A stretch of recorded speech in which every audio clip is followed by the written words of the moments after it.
Hi, and welcome everybody to another edition of the Winner's Circle Sports Betting Podcast. It's Thursday, September 8th. Folks, the NFL starts tonight, and guess who's playing? My Buffalo Bills. Anyway, needless to say, I don't have a pick on that game tonight. But Doug may. But in any event, every Thursday, we're joined by Mr. Doug Upstone of DocSports.com. And without further ado, Mr. Upstone, how are you? I'm doing very well, Ross. And yeah, I mean, hey, here we go. This is what everybody's been waiting for. And, the next several months, a lot of Thursday action. And of course, the just NFL every single week, all the way into, well, except for 1 week into February. And hey, this is what everybody wants, and this is what everybody's going to get. So yeah, and what a way to start it off. I mean, come Wow. on, the Yeah. the team that's picked to win the Super Bowl by odds, anyways, and versus the team that won the Super Bowl. I mean, couldn't have a better matchup than that. And the interesting aspect to this, and I'm not trying to rain on your parade, I believe that the defending Super Bowl champion, when they play at home, is 14-2 straight up. I think I saw that 16 correctly. and 3 straight up. 16 16-3. Okay. since they adopted this format of Right. Thursday night. Yep. And there was one time where the Super Bowl champ played on the road, Baltimore. Baltimore, when they had that conflict with the Orioles. So, Yes. yeah, I mean, you're right, Doug. I mean, all things point to the Rams in that regard. But having said that, Well, everybody's betting though Buffalo. I yeah, mean, that's yeah, that's where the heavy money is, yeah, and not. I don't know that's necessarily sharp money, but I mean, but that's what the betting public is doing, like yeah, that. So yeah. so it just adds to the intrigue, right? Absolutely. Look, I'm looking forward to it. And like we talked off air, one of these teams is going to lose. And Yep. one of the medias in that town or in the surrounding area will hit the panic button. They're undoubtedly guaranteed, Doug. We're going to see 3 or 4 articles in the Buffalo paper or the LA Times tomorrow that says it's doom and gloom. Maybe we're not as good as we thought we would be. I would say to that, for either fan base or for people watching, it's way too early to draw conclusions over just one result. You haven't won the Super Bowl if you won that game either. So there's a lot of No, football. and as opposed to just to change gears ever so slightly, at least Yeah. in terms of your point, is that I love this week that in the all over Twitter, SEC, people were discussing if Brian Kelly should be let go from his 10-year contract. I loved it. One game, The right? SEC football people, they're the best. Oh, Absolutely the best. yeah, no doubt about it. And then you get in those brand names like LSU, Alabama, Auburn, the teams that have been at the top of the parade for Yep. most of the last couple decades, especially when they lose a game. Boy, oh boy, you would have thought that family members had all died in a plane crash. So, Yes, I when I used to be in the golf business on Thursday nights, I had to drive like an hour and a half home, and so I would try and pick up, especially as the sun got, let's say later in the year, October, November, when the sun went down earlier. I used to like to try and find SEC radio stations, talking about the upcoming game because it was amazingly fascinating to listen to, yeah. and I'm not saying that was good. I'm just saying it was fascinating. I mean, you listen to Paul Feinbaum, Well, his show he's the in yeah. April or May, and you'd swear by the callers that it's the middle of football season. I mean, Yes. they live and breathe football down there, and oh, you know what? That makes it even more better. I love the pageantry, and I love the enthusiasm the college football game brings as opposed to the NFL. But I still prefer the NFL much better. But hey, I love college football as well. Yep. It's just at 6 of one and a half dozen of the other. Anyway, before we get to our free picks, by the way, Doug will have a free pick in the Minnesota and Green Bay game. I will have a free pick in the Atlanta and New Orleans game. But I'd like to thank each and every one of you out there who have recently subscribed. We have close to 400 new subscribers over the last 28 days.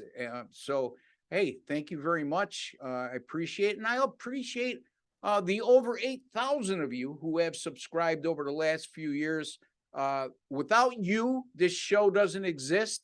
Me and Doug aren't having these conversations. So thank you, folks. And if you have not subscribed, take a second to do so. It's a 100% free, no subscription prices, no, what do you call it? How could I put this? There's no hidden agenda. How's that? All right. So anyway, subscribe to the channel. While you're there, hit the notification bell, and you'll be alerted immediately upon all of our Winner Circle podcasts going up on this channel. Doug, 10 underdogs in the NFL this week. 10 out of 16 games is a home underdog. Excuse me, specific home underdog. So what do you think? Well, you know what? It goes with the trend of betting lately to where you certainly would want to look at underdogs. I mean, underdogs have won 4 years in a row on all games in the NFL. 4 years in a row. I mean, that's pretty remarkable. I think, from that standpoint, that's what is it? I think it's 52.6%, I believe, is what that has been over that period of time. And home underdogs, going back to 1970, have covered 54.2%. And it goes up to 56.4% in the last 10 seasons. Now, then we got some, and I got one of the games we're going to talk about. Well, actually, we both have the games we're going to talk about, which is fascinating. Divisional home underdogs, in the last decade, 13-2-1 against the spread in week 1, including 10-5-1 outright.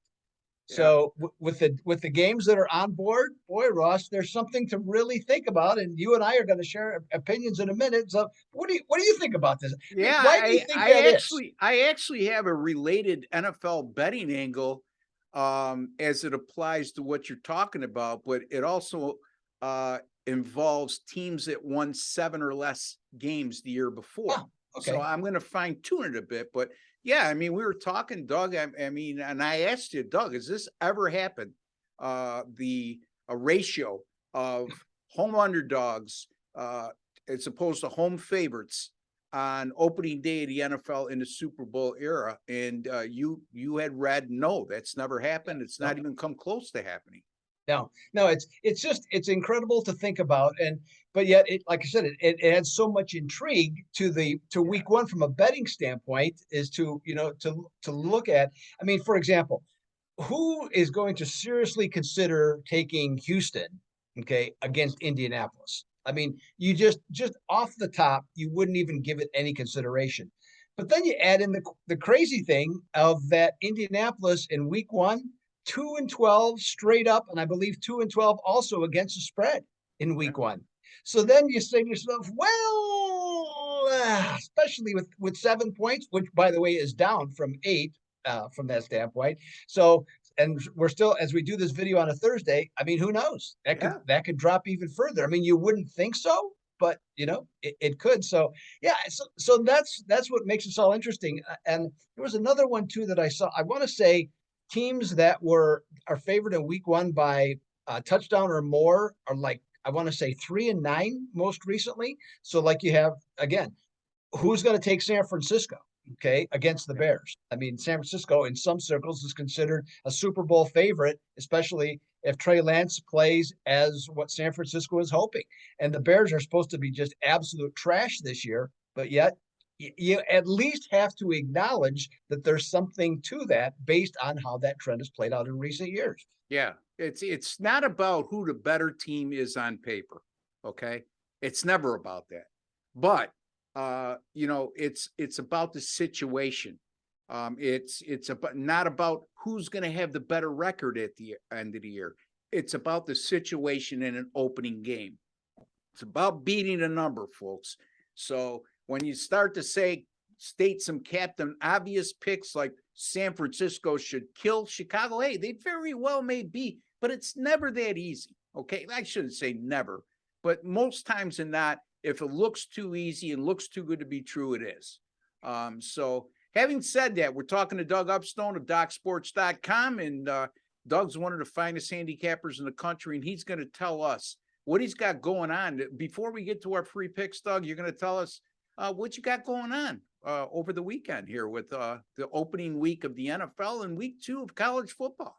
Yeah, well, just before we came on air, Ross, I finalized my card for this upcoming weekend because at Docs, what we do, we have weekly packages that include both college and pro. Okay, so you can buy a weekly package. It's $99, and for me this week, the $99 will get you 8 different picks. Okay, so from a value standpoint, on a per basis, it's a great deal from that standpoint. I have won each of the last 2 years at Docs.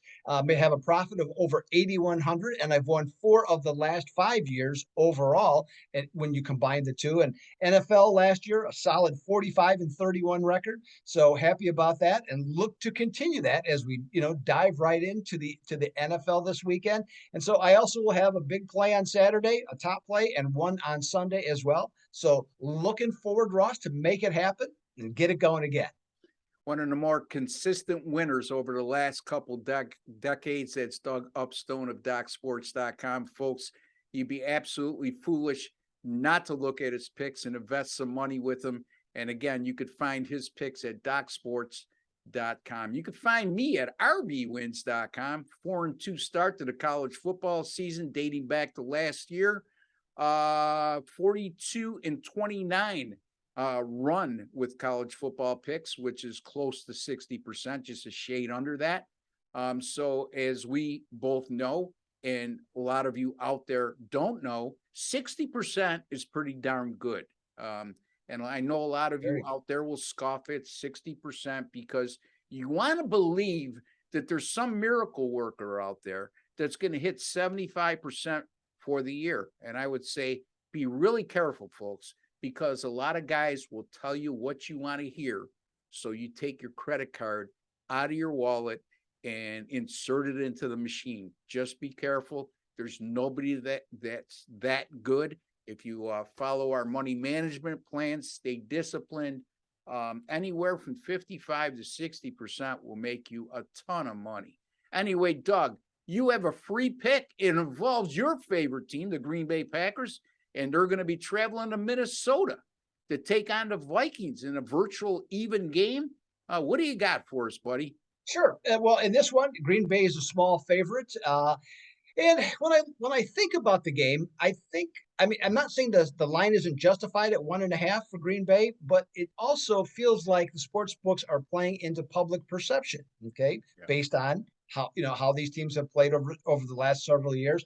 Now the Packers have lost their top 2 receivers. Everybody knows from last year, Devontae Adams and Marquise Valdez-Scantling, and their top returning pass catcher, who the guy they were supposed to on is Alan Lazard, and the last I looked, he's questionable. Right, so that's a lot of guys missing. And then besides that, tight end Robert Tonyan is coming back from a knee surgery, and he's also questionable. So that leaves a couple of guys that are well past their prime, Ross, in Randall Cobb and Sammy Watkins, along with a couple no names and some rookies to catch passes from Aaron Rodgers. Now, the other aspect that I look at this game is their starting tackles. Okay, up front, Elgin Jenkins and David Bakhtiari are also 50-50. Okay, coming this game, they both might play. That's not a doubt, but they're certainly not going to be 100%. Now, we all know the Minnesota defense is not elite, hasn't been for a couple of years, but Aaron Rodgers' situation, he's pretty compromised. Okay, and especially when you look at the fact of what the Vikings have to offer offensively. Got Kirk Cousins. Now, hey, I'm the first to admit, Kirk Cousins in a big game, not exactly my favorite choice, okay, from that standpoint. But nonetheless, he's had a very productive career at Minnesota and previous to that at Washington. And the guys he can throw the ball to, how does Justin Jefferson and Adam Thielen sound? Far better than what the Packers think I should say, on that one. And he can hand the ball or throw it to Dalvin Cook as well. So I think the Packers would have a hard time, Ross, to be perfectly honest, if they were 100% healthy. But in this one, I think it's going to be a really tough spot. And I like the fact that the Vikings are 38-21 as a home underdog. And I'm going to say they win the game outright against the Green Bay Packers this week. Yeah, I can't disagree with you. I personally think the Green Bay is a bit overrated this year. But I've said that on several occasions over the last decade. And, Aaron Rodgers just has that knack of taking these over the hill guys and these new receivers that nobody's ever heard of and making them all stars. And then they go elsewhere and they don't produce, So, Yep. I mean, look, you could say what you want about Aaron Rodgers, his long hair and his trying mushrooms during the off season and all the other soap opera situations he gets himself into. But the guy's a great quarterback. He's a Hall of Famer, first ballot Hall of Famer waiting to happen. Anyway, Doug likes the the Minnesota Vikings, I should say, plus the 1 or 1.5 over Green Bay. It's going against his favorite team. See, he's a smart guy because I just won't touch my favorite team, which is the Buffalo Bills. I don't touch games they play.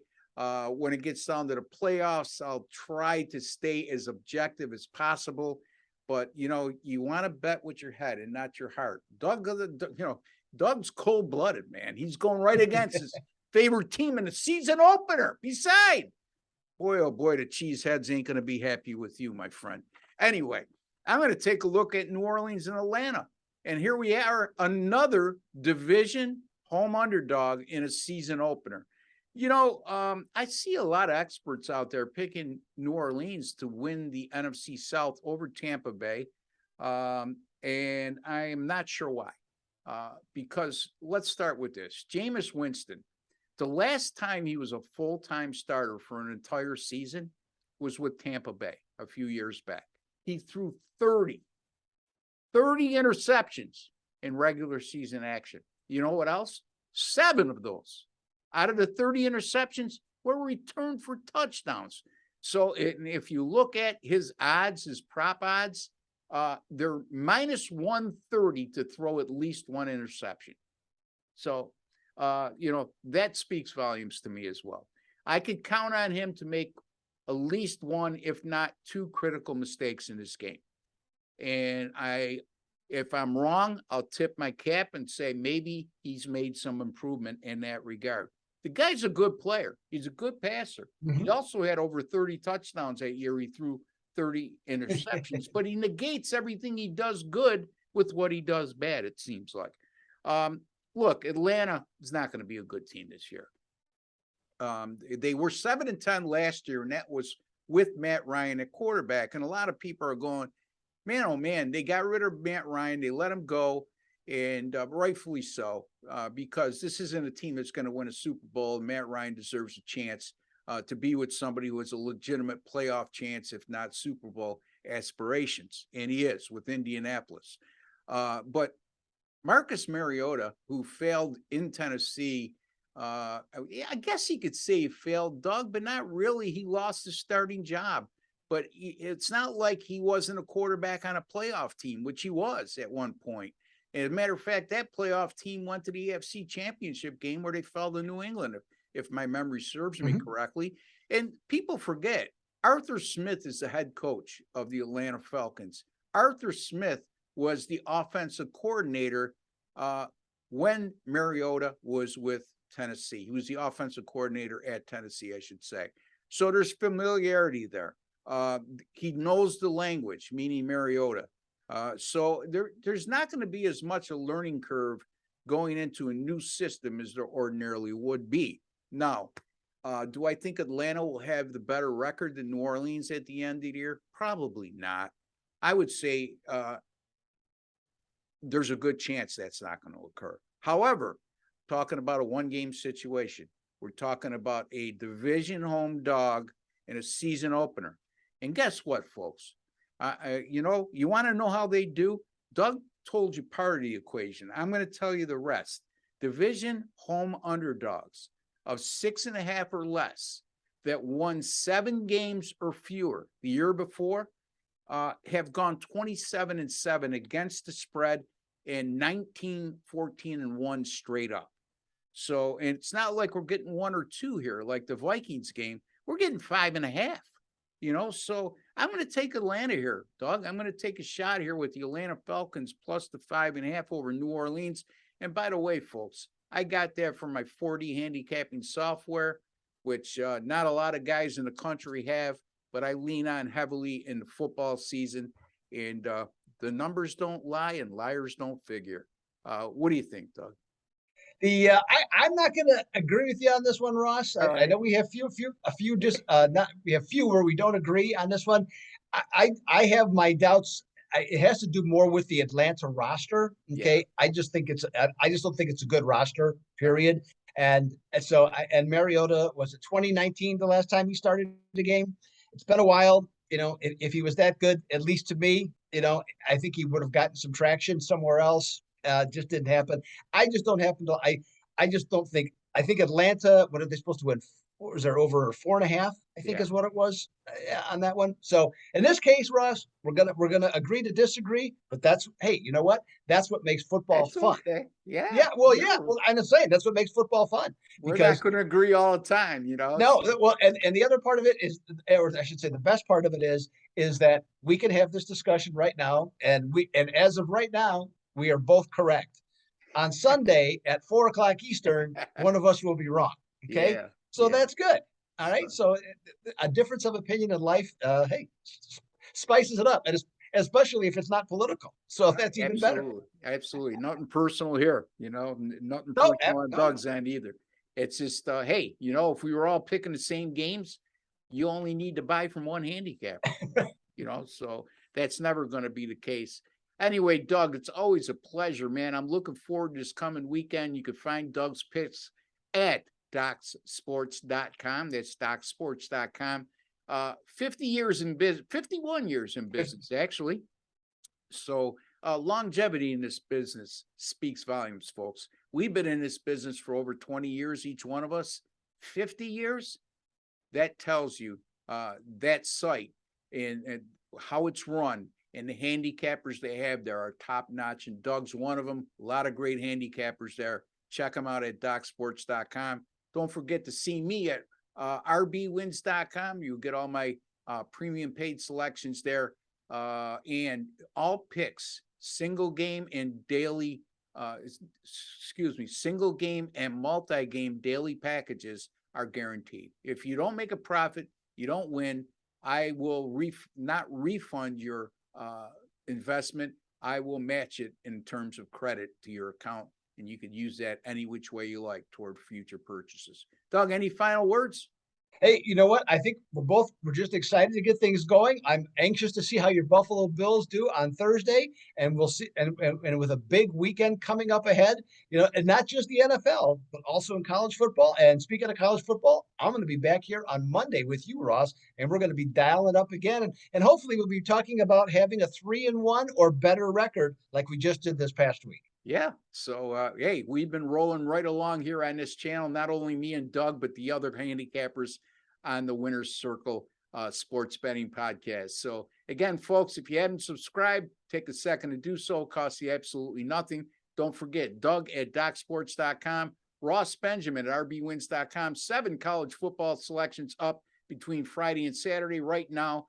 Until the next time, for Doug Upstone and Ross Benjamin, I'd like to wish each and every one of you all the very best. Take care and God bless, folks.